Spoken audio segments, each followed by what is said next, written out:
Police have searched a house on the outskirts of Las Vegas in connection with the of the hip-hop star Tupac Shakur.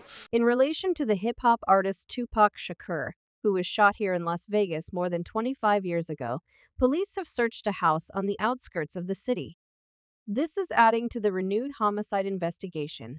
Recently, tabloids have been abuzz with news that the Tupac and Biggie case has been reopened due to insider leaks, developing evidence and fresh witnesses, etc.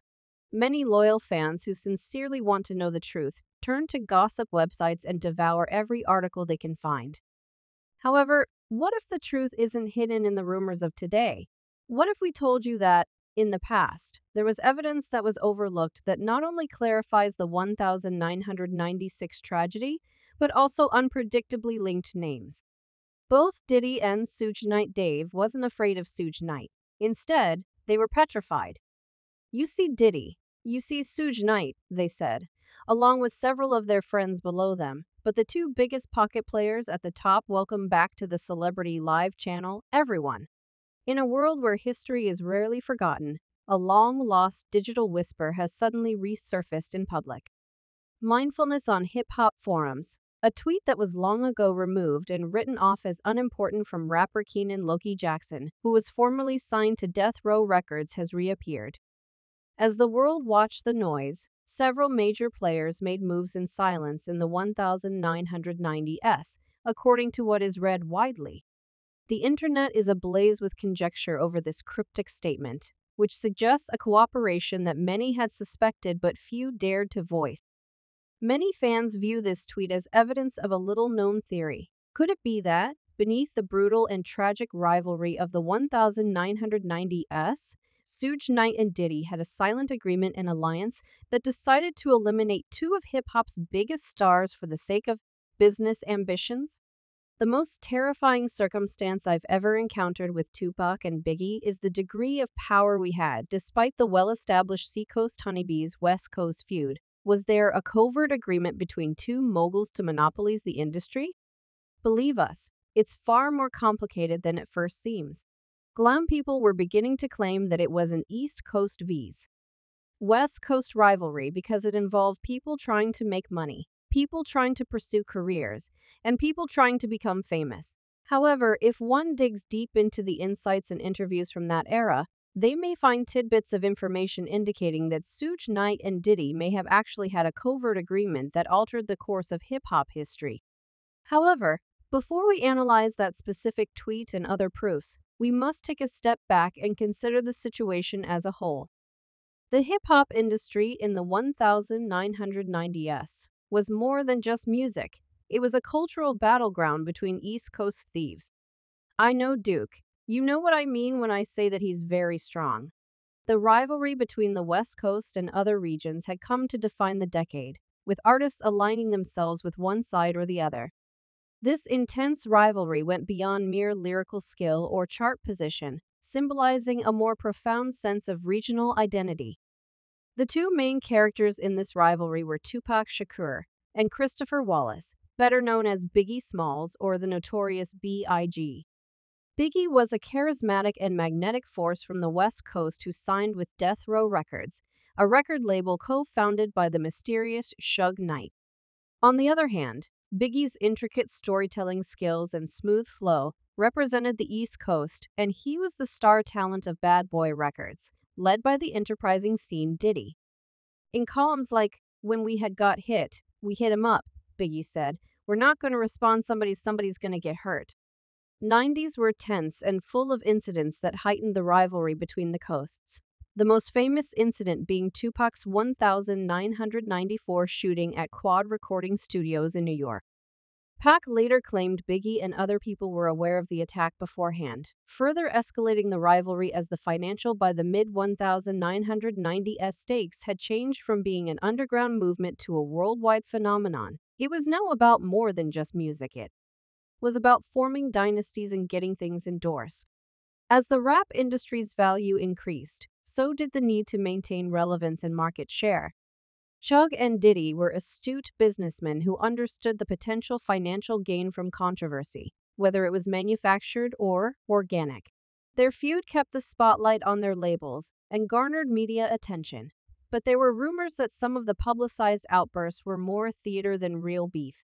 I've seen the media portray me as a gangster, which is just untrue. Along with limelight came dark rumors, and soon after, the rap scene was abuzz with tales of artists feeling trapped in their relationships, personal allegiances being put to the test, and the perilous blending of entertainment and street life. Songs by Biggie and Tupac alluded to their struggles, fears, and ambitions. Tupac's Hit Him Up was an outright assault on Biggie and Diddy, stoking even more rumors. The 1990s hip-hop scene was energized not only by rhythms and rhymes, but also by a slew of tragic occurrences that rocked the industry's core. This seismic shift started when Tupac Shakur, two of my friends from South Side, passed away. More than 6 months later, on March 9, 1997, Biggie was shot in an eerily similar drive-by shooting in Los Angeles following the Soul Train Music Awards. Everyone had their guns out and we knew something was going to happen.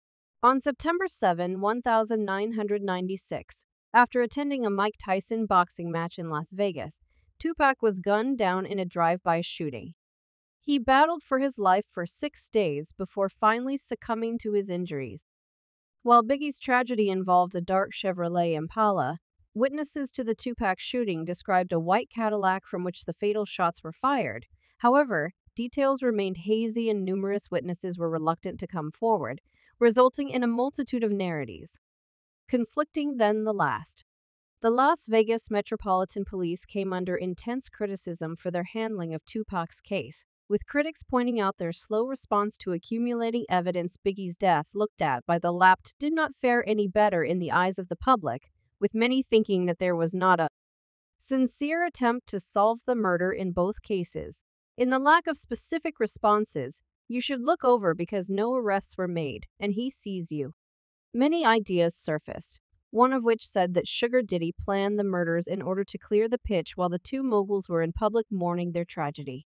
Disbelievers murmured about power struggles and covert plans, and lately this hypothesis has gained traction. As a result, we must examine the subsequent events more closely. How do you think? I have no financial difficulties with anyone, Biggie, so I know that's not true at all. As for my hypothesis, it wouldn't be enough to conjecture. I would just be like everyone else. There were rumors circulating that the assassinations were being performed by professional hitmen. There have been claims that insiders from Death Row and Bad Boy Records supplied the information needed to find and target Biggie and Tupac after their murders. Sales for both labels increased, especially after posthumous releases. Sales of Biggie's Life After Death and Tupac's Don Illuminati, the 7-day theory surged, prompting some to theorize that their murders were a macabre form of marketing strategy. Jada Pinkett Smith has talked about Tupac's increasing paranoia before to his death. Likewise, Lil Cease, a member of Biggie's Junior Mafia, has hinted to Biggie's unease on the West Coast in his final days. Their observations depict two musicians who are aware of the tightening noose of imminent death. This wasn't the rapper's first encounter with death. Rapper and actor Tupac Shakur, who was shot outside a recording studio in New York in 1994, had received many threats, especially after his assassination, when many thought he had played a part. Gangs were deeply ingrained in 90s hip-hop, with both artists having affiliations with groups such as the Crips and the Mob's Pyrobloods. However, loose informants from these gangs provided a deluge of information that was often contradictory, undermining the investigative efforts.